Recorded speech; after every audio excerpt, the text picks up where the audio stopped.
মেয়েদের কোন অঙ্গ যদি আপনি একবার তাকান, সে আপনার সঙ্গে সেক্স করার জন্য বাধ্য হয়ে যাবে।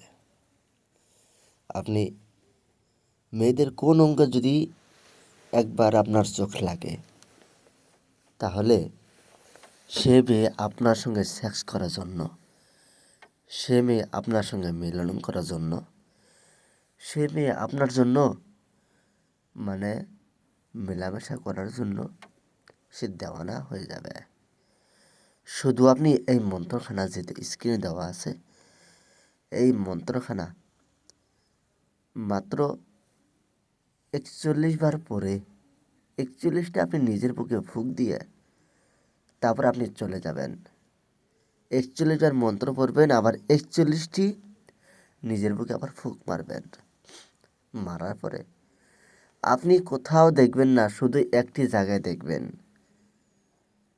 কোন জায়গাটা? এখন ওই জায়গাটার সবারই চোখ যায়। আপনি শুধু ওই জায়গাটি একবার আপনি তাকাবেন।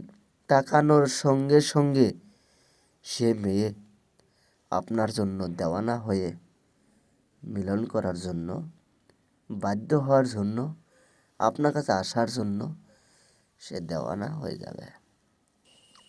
আমার বিদ্যাগুলো পরীক্ষিত বিদ্যা, আমার বিদ্যাগুলো গুপ্ত বিদ্যা। আলাদা সিদ্ধি করা লাগে না। এইসব জিনিস আলাদা সিদ্ধি করতে হয়, খুব কাজের রেজাল্ট আছে। তার জন্যই আমি আপনাদেরকে বিদ্যাগুলো দিচ্ছি, আপনারা করে দেখুন।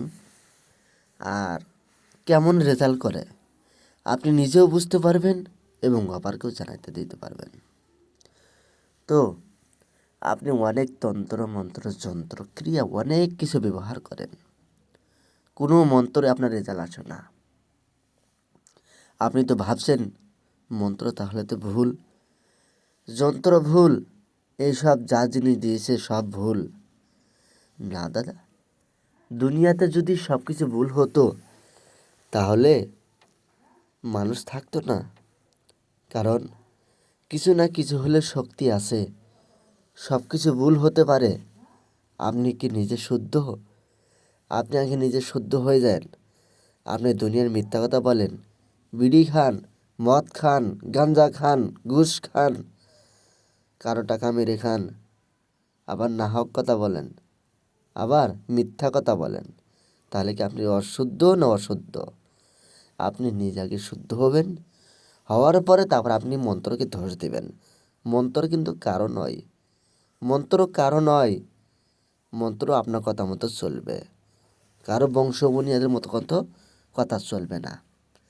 আমি তার জন্যই আপনাদেরকে বলছি, যদি হয়তো মন্ত্র কাজ না করে তাহলে আপনি মন্ত্রকে ধস দিবেন না, শুধু দোষ নিজের জন্য দিবেন। আর দেখবেন যে মন্ত্র দিয়েছে আসলে ভুল দিয়েছে না শুদ্ধ দিয়েছে, আর তার কাছে একটু জানার জন্য আপনি চেষ্টা করবেন। তো যাই হোক, আগে মন্ত্র দেখেন। স্ক্রিনে আপনি যে মন্ত্র দেওয়া আছে, স্ক্রিনের ভিতরে আপনি যে মন্ত্র দেখতে পারলেন, ছোট্ট কথা মন্ত্র, এই মন্ত্রখানা আপনি সুন্দর করে মুখস্থ করবেন। করার পর তারপর আপনি কি করবেন, যে কোনো সময়, যে কোনো টাইমে, যে কোনো নির্ধারিত সময়ে আপনি এই মন্ত্রখানা 41 বার পরে 41টি ফুঁক দিয়ে যখন সে মেয়ের কাছে যাবেন বা দেখা হবে এখন, তখন আপনি কাজটি করে যাবেন। কাজটি করার পরে তারপর আপনি নিজেই নিশ্চয় আপনি রেজাল্ট দিতে পারবেন। তো যাই হোক, আপনি কাজটি করবেন একদিনে। আমার যদি ডায়েরি না নিয়ে আসেন, অবশ্যই চন্ডালা নেবেন, ডায়েরি নেবেন। যারা হয়তো এখন পর্যন্ত আমার গুরুবিদ্যার ডায়েরি আর চন্ডালা হার না নিয়ে আছেন, অবশ্যই একবার নিয়ে দেখেন, আপনি ঠকবেন না, আপনার খুব ভালো রেজাল্ট আসবে। পরীক্ষিত জিনিস দিব, একবার নিলে আপনি আবার মন চাইবে যে আরেকটি ডায়েরি নেওয়ার জন্য। আর যে গ্রামের ভিতরে আমার ডায়েরিখানা যাবে, সবাই বুঝতে পারবে যে অমুক লোক একটা ডায়েরি এনেছে বা অমুক লোক কিছু বিদ্যা শিখেছে। আপনাদেরকে আমি এতটুকু গ্যারান্টি সহ আপনাদেরকে বলে দিলাম। যদি মনে ইচ্ছা থাকে, আপনি যদি মনে করেন যে আমি এই লাইনেই থাকব, তাহলে এই ডায়েরিখানা আপনি নেবেন, নিয়ে কাজগুলো শুরু করে দেবেন।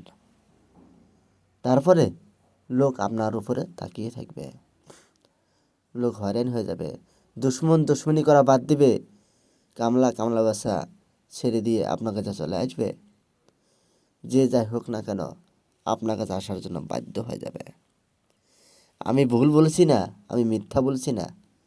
তবে আপনি নিয়ে দেখুন, যদি হয়তো সে ছেড়ে দেয় বা সে যদি বলে না আমি নেব না, তাহলে আপনি নিজে একবার কল্পনা করে দেখবেন যে আমার ডায়েরি অবশ্য ভুল।